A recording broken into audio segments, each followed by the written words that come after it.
इकाई 5 हिंदी कविता। अब इसमें करेंगे बिहारी सतसई। ये लिखी है बिहारी ने। बिहारी का जीवन परिचय। उत्तर हिंदी में बिहारी एकमात्र ऐसे कवि व साहित्यकार हैं जो केवल एक ही कृति के बल पर अमर हो गए। मतलब ऐसे साहित्यकार हैं जिन्होंने एक ही रचना करी जिसके बल पर वो अमर हो गए, वो थी बिहारी सतसई। ठीक है। रीति काल के सर्व प्रमुख कवि बिहारी का जन्म संवत 1652 में ग्वालियर में हुआ था। इनका जन्म हुआ था 1652 में ग्वालियर जगह पे।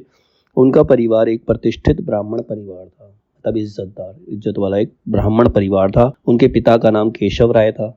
बिहारी के पिता का नाम केशव राय था तथा वे स्वयं साहित्य रचना में लीन रहते थे। मतलब जो उनके पिता थे वो भी साहित्य की रचना में ही लगे रहते थे। बिहारी ने उस युग के विशिष्ट कवि व आचार्य केशव दास से काव्य रचना की शिक्षा ग्रहण करी। तो उस समय जो सबसे विशिष्ट कवि थे जिनका नाम केशव दास था, उनसे इन्होंने काव्य रचना की शिक्षा प्राप्त की। मतलब इनके गुरु जो थे वो केशव दास थे और केशव राय इनके पिता थे। दोनों केशव हैं। केशव राय उनके पिता थे, केशव दास उनके गुरु थे। इनका विवाह एक विदुषी व कवित्री के साथ हुआ। मतलब उनका विवाह भी एक पढ़ी लिखी स्त्री के साथ हुआ जो एक कवित्री थी। संवत 1664 में ओरछा के नरेश के दरबारी कवि बने। 1664 में वो ओरछा के राजा के पास दरबारी कवि बन गए, मतलब उनके दरबार में कवि बन गए। उनकी वृंदावन में शाहजहां से भेंट हुई और निमंत्रण पाकर वे संवत 1677 में आगरा के दरबार में गए। मतलब वृंदावन में शाहजहां से मिले और उन्होंने उन्हें आगरा बुलवा लिया। 1677 में वो आगरा के दरबार गए जहां उन्होंने अपनी काव्य प्रतिभा का परिचय दिया। वहां उपस्थित जयपुर नरेश जयसिंह ने उन्हें दरबारी कवि नियुक्त कर लिया। जब शाहजहां के दरबार में उन्होंने अपनी काव्य प्रतिभा दिखाई तो जयपुर के राजा थे जयसिंह, उन्होंने उन्हें अपना दरबारी कवि बना लिया। उन्होंने एक बार राजा जयसिंह के अर्ध विकसित व नव विवाहिता पत्नी के रूप जाल से बाहर निकालने के लिए निम्न दोहा लिखकर महल भेजा। मतलब जो राजा जयसिंह थे वो अपनी नव विवाहिता पत्नी के रूप जाल में फंस चुके थे, तो उन्हें उससे निकालने के लिए, उसके रूप जाल से निकालने के लिए एक दोहा लिखा। जैसे क्या लिखा था, नहीं परागु नहीं मधुर मधु नहीं विकास यही काल, अली कली ही सो बंधियो आगे कौन हवाल। मतलब ये इतना मीठा नहीं है, इतना अच्छा नहीं है जिसमें तुम फंसे पड़े हो। अगर इस कली में, कली की अली, अली मतलब भंवरा, भंवरे और कल, जब भंवरा कली के बीच में फंस जाता है तो उसका कोई हवाल नहीं होता, वो निकल नहीं पाता है उससे। इस दोहे को पढ़कर भोग विलास में डूबा राजा जयसिंह पुनः राजकाज की ओर प्रवृत्त हुआ। मतलब ये दोहे को पढ़ करके, जो कि अपनी रानी के रूप जाल में फंस चुका था, भोग विलास में डूब चुका था, उसे पुनः राजकाज करने की प्रेरणा प्राप्त हुई। संवत 1720 में इस प्रसिद्ध कवि का स्वर्गवास हो गया। मतलब इनकी मृत्यु हुई 1720 में इनकी मृत्यु हो गई। बिहारी ने अपना संपूर्ण जीवन काव्य साधना में ही व्यतीत किया। पूरे जीवन वो काव्य साधना करते रहे, मतलब कविताएं लिखते रहे। बिहारी जी का एक दोहा मर्म स्पर्शी है और हमारे समक्ष सौंदर्य तथा प्रेम क्रीड़ा की मनोरम झांकियां प्रस्तुत करता है। बिहारी ने समाज का तीक्ष्ण दृष्टि से निरीक्षण किया। मतलब बहुत पैनी दृष्टि से उन्होंने समाज को देखा। अतः उन्होंने युवा वृत्तियों का सजीव चित्रण किया। मतलब जो लोग जवान होते हैं उनके मन में क्या क्या चलता है उसका चित्रण उन्होंने किया है। श्रृंगार के संयोग पक्ष के चित्रण में वे सिद्ध हस्त थे। मतलब श्रृंगार के संयोग पक्ष, जब दो प्रेमी मिलते हैं, संयोग पक्ष मतलब जब दो प्रेमी मिलते हैं तो उसका चित्रण करने में बहुत कुशल थे। बिहारी जी ने केवल भावुकतावश ही सौंदर्य चित्रण नहीं किया बल्कि अपने दोहों में जीवन के प्रौढ़ अनुभवों का भी उद्घाटन किया है। मतलब खाली सौंदर्य चित्रण करने के लिए दोहे नहीं लिखे, उसमें जीवन की सच्चाई भी उन्होंने उजागर की है, जीवन की सच्चाई को भी उजागर किया है। वे अपने भावों व विचारों को कलात्मक रूप से प्रस्तुत करने में निपुण थे। बिहारी सतसई भक्ति, श्रृंगार व नीति की त्रिवेणी है। बिहारी सतसई जो भक्ति, श्रृंगार और नीति, ये तीन चीजें हैं। भक्ति है, श्रृंगार है और नीति है, ये त्रिवेणी बनती, तीनों को मिलाकर ये निम्न दोहे से स्पष्ट है। दोहा दे रखा है। भक्ति का दोहा है, मेरी भव बाधा हरो राधा नागरी सोए, जातन की छाई परे श्याम हरि दुति होए। ये भक्ति का है। श्रृंगार के लिए इन्होंने लिखा, या अनुरागी चित्त की गति समझू ने कोई, ज्यो ज्यो बूढ़े श्याम रंग त्यों त्यों उज्जवल होए। ये श्रृंगार के लिए दोहा लिखा था। नीति के लिए इन्होंने दोहा लिखा, नर की अरुणल नीर की गति एक एक करी जोए, जे तो नीचे हवे चले ते तो ऊंचो होए। तो बिहारी कम शब्दों में अधिक बात कहने में पारंगत थे। मतलब बहुत कम शब्दों में बहुत बड़ी बात बोल जाया करते थे। उनका एक एक दोहा गागर में सागर भरने की भांति है। गागर मतलब मटके में पूरा सागर भर दो। मतलब एक एक दोहे में इतनी गूढ़ भाषा उन्होंने प्रयोग की है, मतलब इतनी गहरी भाषा का इस्तेमाल किया है। ब्रज भाषा पर भी बिहारी का अधिकार था। उन्हें शब्द व वर्ण के स्वभाव की परख थी। शब्द व वर्ण तो उनके दोहों में नगों के समान जड़ित है। मतलब शब्द और वर्ण को जैसे क्या तो किसी आभूषण में मोती जड़े जाते हैं, नग जड़े जाते हैं, उसी तरह से वो शब्दों और वर्णों को अपनी कविताओं में जड़ते थे। बिहारी की भाषा प्रांजल, प्रौढ़, मधुर व सरस है। जैसे अंग अंग नग जगमत दीप शिखासी दे, दिया बुझाए हु रहे बड़ो उजेरोगे। रस सिंगार मजनुम किए, कंजनुम भंजनुम देन, अंजनुम रजनुम बिना खंजनु गंजनु नैन। तो इस तरीके से उन्होंने वर्णों का और शब्दों का इस्तेमाल अपने दोहों के अंदर किया है।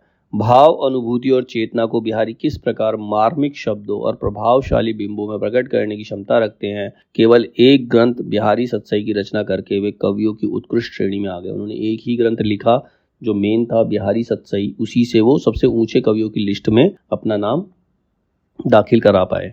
अब बिहारी के संबंध में महत्वपूर्ण तथ्य, मतलब उनके फैक्ट, बिहारी के संबंध में महत्वपूर्ण फैक्ट क्या क्या है, तथ्य क्या क्या है। बिहारी रीति सिद्ध काव्य धारा के सबसे महत्वपूर्ण कवि हैं।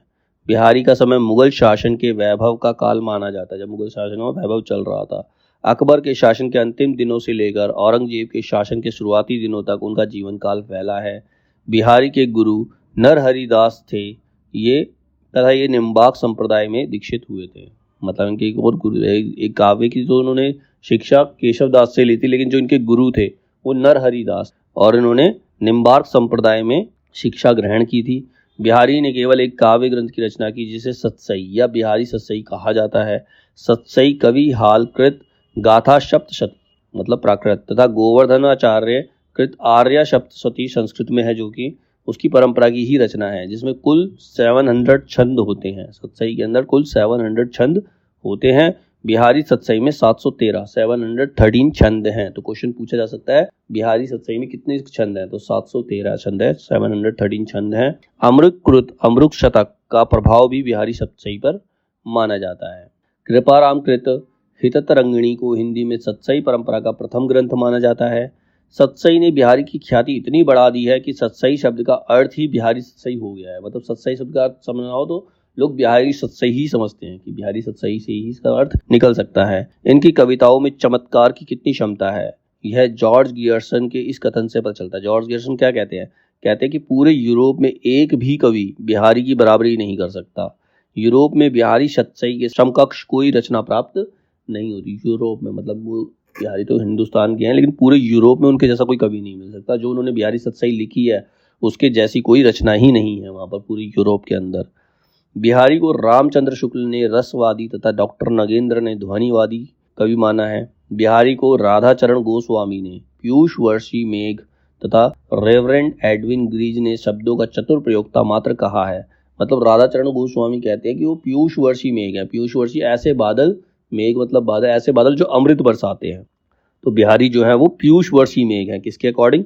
राधाचरण गोस्वामी के अकॉर्डिंग। और रेवरेंड एडविन कहते हैं कि वो शब्दों के चतुर प्रयोक्ता है, मतलब शब्दों का बहुत ही चतुराई से इस्तेमाल करते हैं। बिहारी के काव्य को पदम सिंह शर्मा ने शक्कर की रोटी कहा है। बिहारी के काव्य शक्कर की मतलब मीठी रोटी है, शक्कर की रोटी। उनके काव्य मीठी रोटी के समान है, ऐसा कहा है पदम सिंह शर्मा ने। मिश्र बंधुओं ने देव बड़े की बिहारी बहस में बिहारी को कवि के रूप में स्वीकार नहीं किया। वो कहते हैं कि बिहारी जो है कवि है ही नहीं। बिहारी की ऊहात्मक उक्तियों पर फारसी कविता का प्रभाव माना जाता है। डॉक्टर नगेंद्र के अनुसार हिंदी में रामचरितमानस के पश्चात सर्वाधिक टीकाएं बिहारी सत्सई पर लिखी गई हैं, मतलब उसकी सबसे ज्यादा आलोचना की गई है। बिहारी सत्सई पर 50 से अधिक टीकाओं का उल्लेख मिलता है। फिर है साहित्यिक परिचय। उनका साहित्य, उन्होंने कौन कौन से साहित्य की रचना की है बिहारी ने अपने जीवन के काल में केवल एक ही ग्रंथ का निर्माण किया है, और वो है बिहारी सत्सई। वो बिहारी सत्सई के नाम से विख्यात है। इसमें 713 दोहे हैं जो विविध विषयों पर लिखे गए हैं, मतलब किसी एक सब्जेक्ट पर नहीं लिखे, अलग अलग सब्जेक्टों पर लिखे गए हैं। 713 दोहे हैं बिहारी सत्सई के अंदर। इन दोहों की सबसे बड़ी विशेषता यह है कि इन दो पंक्तियों के दोहों में उन्होंने भावों का सागर समेट दिया है। मतलब दो पंक्ति का दोहा है लेकिन उसके अंदर भाव भर भर के एकदम। इसीलिए इनके दोहों के संबंध में कहा गया है, सतसैया के दोहरे जो नाविक के तीर, देखन में छोटे लगे बेधे सकल शरीर। मतलब सत्सई के दोहे जो हैं एक नाविक के तीर के समान है, जो देखने में तो बहुत छोटे लगते हैं लेकिन पूरे शरीर को भेद सकते हैं। फिर आचार्य रामचंद्र शुक्ल बिहारी के संदर्भ में क्या कहते हैं? कहते हैं कि पहला, श्रृंगार रस के ग्रंथों में जितनी ख्याति और जितना मान बिहारी सत्सई का हुआ उतना और किसी का नहीं। इसका एक एक दोहा हिंदी साहित्य में एक एक रत्न माना जाता है, मतलब एक मोती की तरह माना जाता है। यदि प्रबंध काव्य एक विस्तृत वनस्थली है तो मुक्तक एक चुना हुआ गुलदस्ता है। प्रबंध काव्य क्या होता है, जिसमें एक सीक्वेंस में चलता है, मतलब जुड़ा होता है, पूरा काव्य जुड़ा होता है, उसको प्रबंध काव्य कहते हैं। लेकिन मुक्तक क्या होता है, जिसमें 2 लाइनों का ही अलग मीनिंग होता है। 713 दोहे लिखे, लेकिन 713 दोहों का अलग अलग मीनिंग है, ठीक है, दैट इज मुक्तक। तो मुक्तक क्या है, एक चुना हुआ गुलदस्ता है जिसका अपने आप में पूरा मीनिंग है। जिस कवि में कल्पना की समाहार शक्ति के साथ भाषा की समाहार शक्ति जितनी अधिक होगी, उतनी ही वह मुक्तक की रचना में सफल होगा। मतलब जितना अधिक सोच सकता है, जितनी अधिक कल्पना कर सकता है, तो वही कवि जो है मुक्तक की रचना भी कर सकता है। यह क्षमता बिहारी में पूर्ण रूप से विद्यमान थी। बिहारी की रस व्यंजना का पूर्ण वैभव उनके अनुभवों के विधान में दिखाई पड़ता है। मतलब उन्होंने अनुभवों का किस प्रकार से प्रयोग किया है। बिहारी की कृति का मूल्य जो बहुत अधिक आंका गया है, उसे अधिकतर रचना की बारीकी या काव्यांगों की सूक्ष्म विन्यास की निपुणता की ओर ही मुख्यतः दृष्टि रखने वाले पारखियों के पक्ष से समझना चाहिए, उनके पक्षों से समझना चाहिए जो किसी हाथी दांत के टुकड़े पर महीन बेल बूटे देख घंटों वाह वाह किया करते हैं। मतलब ऐसे कवि जो हाथी के दांत पर किसी ने महीन बेल बूटे बना दिए हों, उनको देखकर वाह वाह करते, पर जो हृदय के अंतःस्थल पर मार्मिक प्रभाव चाहते हैं, किसी भाव की स्वच्छ निर्बल धारा में कुछ देर अपना मन मग्न रखना चाहते हैं, तो उनका संतोष बिहारी से नहीं हो सकता। आगे, भावों का बहुत उत्कृष्ट और उदात्त स्वरूप बिहारी में नहीं मिलता। मतलब बहुत ज्यादा उत्कृष्ट और एक्सप्लेन्ड व्यू उसमें नहीं दिखाई देता। कविता उनकी श्रृंगारी है, पर प्रेम की उच्च भूमि पर नहीं पहुंचती। श्रृंगारी कविता है, लेकिन प्रेम को बहुत अच्छे से नहीं दर्शा पाती, नीचे ही रह जाती है। तो ये क्या थी सारी, ये सब आचार्य रामचंद्र शुक्ल ने बिहारी के संदर्भ में कहा था। अब उनकी काव्यगत प्रवृत्तियां क्या है, मतलब उनकी कविताओं की क्या क्या विशेषताएं, किस किस प्रकार की कविताएं होती हैं। तो पहले उन्होंने लिखा मुक्तक काव्य। मुक्तक काव्य जिसका 2-3 लाइनों का होता है, जिसके अंदर 2-3 लाइनों का ही अलग मतलब होता है, वो मुक्तक काव्य होता है। बिहारी सतसई एक मुक्तक काव्य है। आचार्य शुक्ल का कथन है, जो कवि कल्पना की समाहार शक्ति व भाषा की समाज शक्ति में जितना निपुण होगा, उसका मुक्तक काव्य उतना ही श्रेष्ठ होगा। तो मुक्तक काव्य के श्रेष्ठ होने के लिए क्या क्या चाहिए, कल्पना की शक्ति चाहिए और भाषा की समाज शक्ति। मतलब समाज शक्ति मतलब भाषा को जोड़ना आना चाहिए, भाषा को अच्छे से जोड़ पाएगा, और उसके अंदर कल्पना मतलब फैंटेसी, मतलब वो सोच बहुत अच्छे तरीके से कल्पना कर सकता है, तो उसी का मुक्तक काव्य जो होता है वो श्रेष्ठ होता है। बिहारी ने केवल 48 मात्राओं में, 48 मात्राओं में, कहीं कहीं पर केवल 16 शब्दों में, मतलब 48 मात्रा और 16 शब्द, इनके छंदों में मानो गागर में सागर भर दिया। मतलब सिर्फ 16 शब्दों में इतना गूढ़ रहस्य दिया, इतना गूढ़ मीनिंग दिया कि वो ऐसा लगता है कि गागर में सागर, गागर क्या होता है, मटका, मटके में पूरा सागर डाल दिया। उन दोहों के विषय में वैविध्य तथा प्रत्येक बार पढ़ने पर एक नया अर्थ प्रतीत होता है। मतलब वो दोहे ऐसे हैं कि उनको जितनी बार पढ़ोगे उतनी बार नया अर्थ समझ आता है उसमें। तो मतलब 2 लाइनों का दोहा है, उसमें इतने सारे मीनिंग निकलते हैं। तो एक गागर में सागर वाली बात है इसके अंदर। फिर है विषय वैविध्य। विषय वैविध्य मतलब सब्जेक्ट डिफरेंशिएट किए, अलग अलग सब्जेक्ट, मतलब एक ही सब्जेक्ट पे नहीं। बिहारी सतसई लिखी उन्होंने, 713 छंद है उसके अंदर, लेकिन सब अलग अलग टाइप के दोहे हैं, सबका मीनिंग अलग अलग है, मतलब कोई किसी से कोरिलेट नहीं है, समझ रहे हो। तो विषय वैविध्य और सब्जेक्ट अलग अलग है।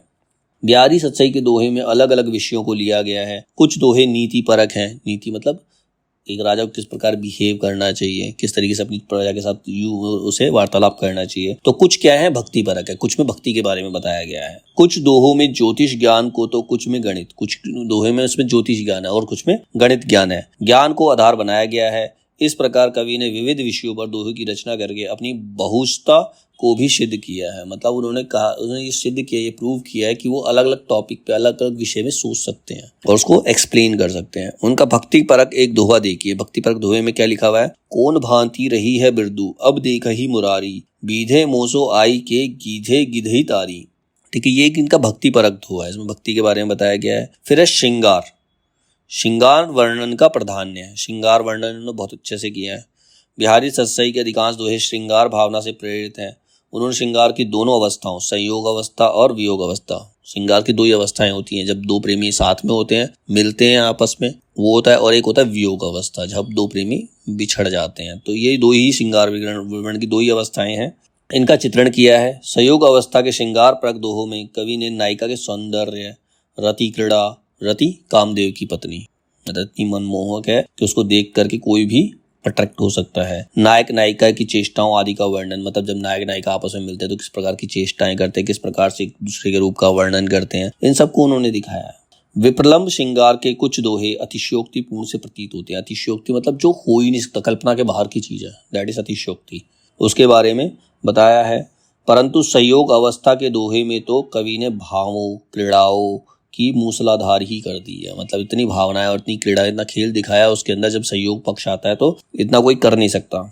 अब इन्होंने एग्जाम्पल लिया है, कहत नटत रीझत खीजत मिलत खिलत लजियात, भरे मोन में करत है नैन ही सो बात। मतलब कहत नटत रीझत खींचत, कभी रिझा रहा है, कभी खींच रहा है, कभी मिल रहा है, और कभी लाज मतलब लजिया रहा है, मतलब लाज आ रही है उसे, और कभी बिल्कुल चुप है तो भी आंखों से बात। तो ये संयोग वर्णन, संयोग में श्रृंगार वर्णन है, ठीक है, जब वो आपस में मिले हैं तब। तो यह श्रृंगार वर्णन का प्राधान्य है। इसके बाद आता है पद्धति। उनकी पद्धति कैसी है? पैटर्न। पद्धति क्या होती है? पैटर्न। पैटर्न किस प्रकार का है? बिहारी ने अपने काव्य में कहीं कहीं प्रकृति का चित्रण भी किया है। उन्होंने अधिकांशतः प्रकृति का आलंबन रूप में, उद्दीपन रूप में व मानवीकरण रूप में चित्रण किया है। आलंबन रूप मतलब प्रकृति का सुखद एहसास, मतलब प्रकृति बहुत प्यारी लग रही है, सब कुछ अच्छा लग रहा है। उद्दीपन रूप मतलब प्रकृति बहुत अच्छी है लेकिन उसको देख करके मन जल रहा है क्योंकि वो अपने प्रेमी से दूर है, तो वो क्या है? उद्दीपन रूप है। मानवीकरण, प्रकृति का मानवीकरण कर दिया, जैसे पुष्प खेल रहे हैं वनों में, मतलब उसका पूरी तरह से मानवीकरण, वातावरण का पूरी तरह से मानवीकरण किया है। उदाहरण के लिए पवन का मानवीकरण के रूप में चित्रण करते हुए कवि कहता है, पवन मतलब हवा, रनित भृंग घंटावली झरती दान मधु नीरू, मंद मंद आवति चलियो कुंजरू कुंज समीरू। मतलब वो धीरे धीरे आ रही है, अपने कुंजों में से बहती हुई धीरे धीरे चल रही है, जैसे कोई इंसान चलते हुए आ रहा है। तो ये है उनकी पद्धति वर्णन, ठीक है। इसके बाद आती है इनकी भाषा।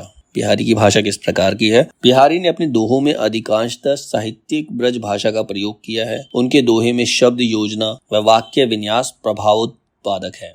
मतलब शब्द योजना और वाक्य विन्यास। वाक्य विन्यास का मतलब होता है वाक्य को अलग अलग डिफ्रेंशिएट करना। दो वाक्य हैं, उनको अलग अलग डिफ्रेंशिएट दो, वाक्य विन्यास हो गया, मतलब वाक्य को तोड़ देना और उसका अलग अलग मीनिंग निकालना। प्रभाव उत्पादक मतलब वो एक प्रभाव रीडर के ऊपर या पढ़ने वाले के ऊपर प्रभाव डालता है, ठीक है। उनके काव्य में बुंदेलखंडी, अरबी, फारसी आदि भाषाओं के शब्दों का भी प्रयोग हुआ है। बिहारी की भाषा में बुंदेलखंडी, अरबी, फारसी शब्दों का इस्तेमाल हुआ है। नाद सौंदर्य इनकी भाषा की एक अन्य विशेषता है। नाद मतलब वॉइस, नाद मतलब वॉइस, उसका सौंदर्य एक अलग विशेषता है। कहीं कहीं कवि ने बिंबात्मक, चित्रात्मक और लाक्षणिक भाषा का भी प्रयोग किया है। बिंबात्मक मतलब परछाई क्रिएट करना, बिंब क्रिएट करना, जैसे हम मिरर में देख रहे हैं ना, हमारा बिंब बन रहा है, वो बिंब बोलते हैं उसको, वो तो बिंबात्मक। और बिंबात्मक चित्रात्मक, चित्र जैसे तुम पेंटिंग कर रहे हो, वो चित्रात्मक वर्णन है। लाक्षणिक भाषा एक लक्षण प्रस्तुत करता है। उदाहरण के लिए निम्न दोहों में चित्रात्मकता का गुण देखिए। बतरस लालच लाल की मुरली धरी लुकाई, सो करे बहुनी हंसे देन कहे नटी जाए। तो इसके अंदर चित्रात्मक गुण है इस दोहे के अंदर। फिर आता है अलंकार व छंद। उनकी भाषा के अंदर अलंकार और छंद किस प्रकार के हैं? बिहारी ने अपने काव्य में केवल दोहो व सोरठा छंद का प्रयोग किया। दो छंद यूज किए हैं, एक दोहा और दूसरा सोरठा। उनके काव्य में यमक अलंकार, रूपक अलंकार, उपमा अलंकार, श्लेष अलंकार, उत्प्रेक्षा अलंकार, अनियुक्ति आदि अलंकारों का अधिक प्रयोग हुआ है। उदाहरण के लिए अनियुक्ति अलंकार का प्रयोग देखिए। अब अनियुक्ति अलंकार का प्रयोग दिखा रखा है, नहीं परागु नहीं मधुर मधु, नहीं विकास इति काल, अली कली ही सोस बंधियो आगे कौन हवाल। तो बिहारी की श्रृंगार भावना, बिहारी की गणना रीतिकाल के प्रमुख कवियों में होती है। रीतिकाल में ज्यादातर श्रृंगार कवि थे, श्रृंगार रूप के ही कवि हुआ करते थे। और रीतिकाल के अधिकांश कवियों ने अपने काव्य में नक्षिक सौंदर्य वर्णन, नक्षिक मतलब नायिका का सौंदर्य वर्णन किया है। नायिका भेद, अलंकारों के लक्षण आदि का प्रमुख उल्लेख किया है।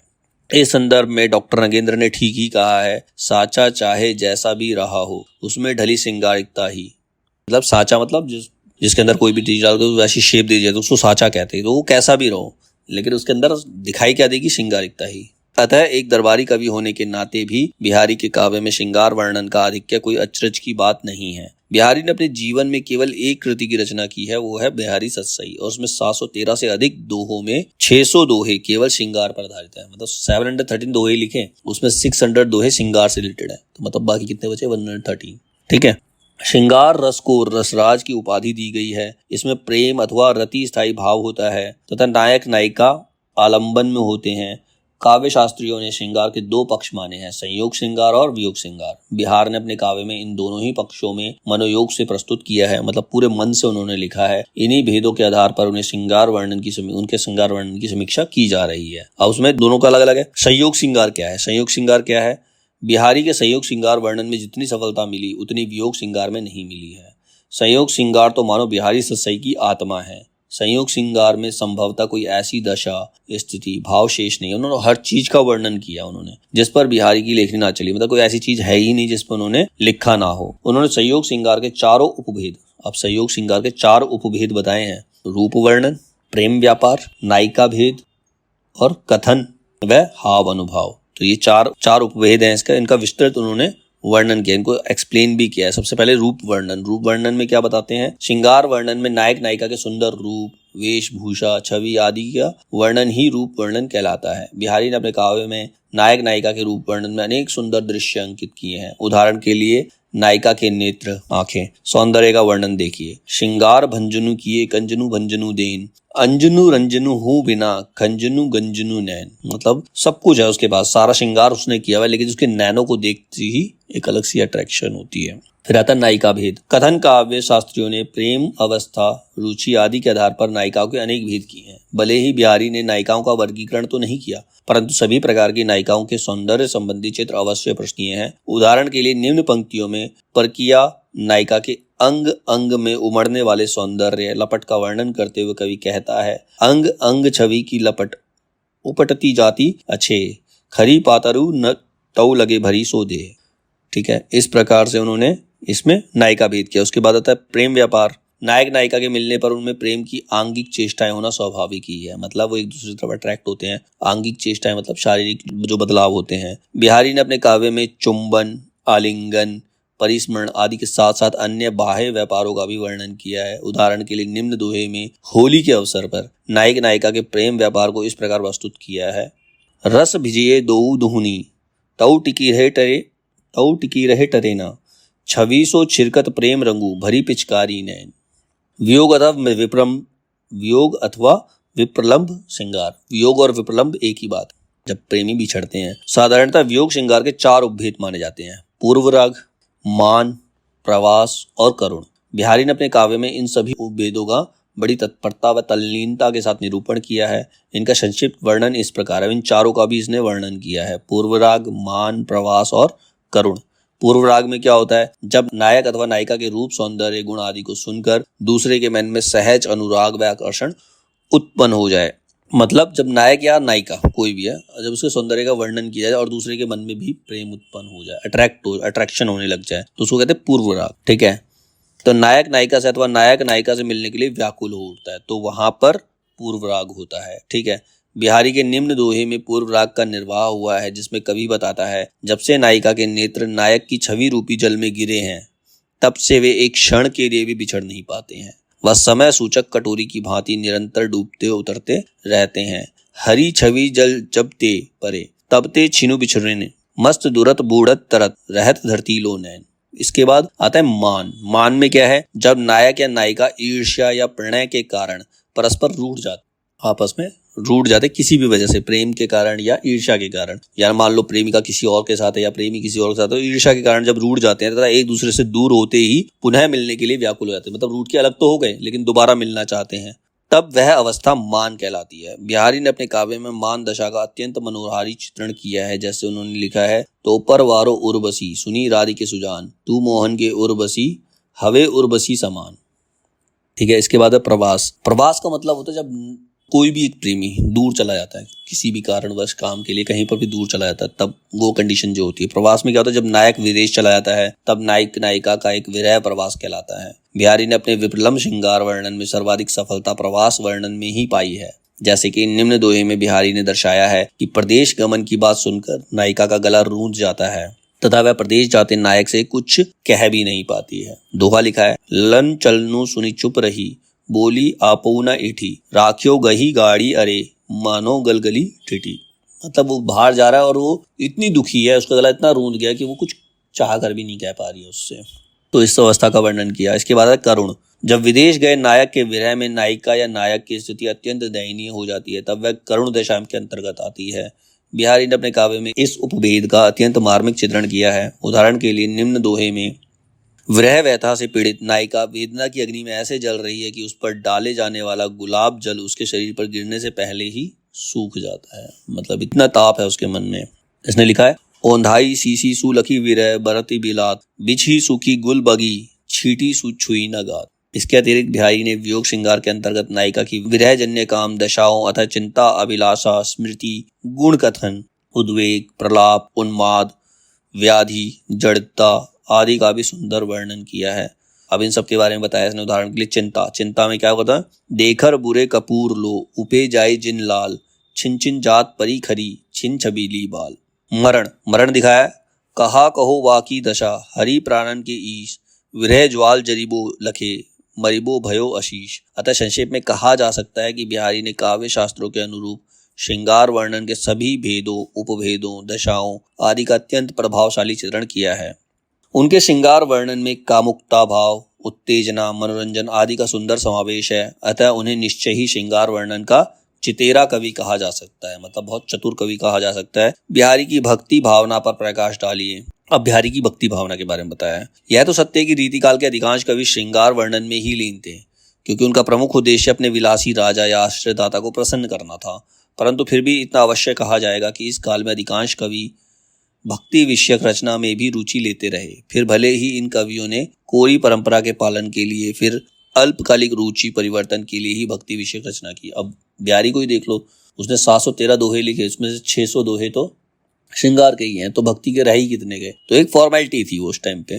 परंतु इस संबंध में डॉक्टर नरेंद्र ने ठीक ही कहा है, इन कवियों की भक्ति भी इनकी श्रृंगारिता का ही एक अंग थी। मतलब उन्होंने भक्ति में भी श्रृंगार को डाल दिया। जीवन की अतिशय रसिकता में जब वे लोग घबरा उठते थे, तब राधा कृष्ण का यही अनुराग उनके धर्म भीरू मन को आश्वासन देता था। भक्ति भी वो राधा कृष्ण के प्रेम को ही लेकर करते थे। बिहारी के भक्तिपरक दोहों का अनुशीलन करने पर यह अवश्य स्वीकार किया जा सकता है कि इन दोहों की रचना के पीछे चाहे कैसी भी मनोवृत्ति रही हो, परंतु उन्हें भक्ति काव्य के अंतर्गत रखा जा सकता है।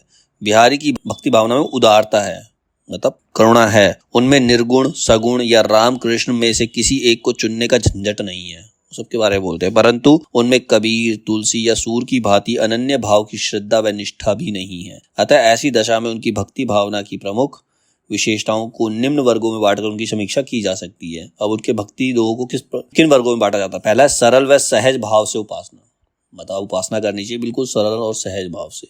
आत्मसमर्पण की भावना, जब तुम भक्ति कर रहे हो तो अपने आप को पूरी तरह से समर्पित कर देना चाहिए। प्रभु कृपा की कामना, ये कामना करनी चाहिए कि प्रभु हम पर कृपा करेंगे, हमारा भला करेंगे।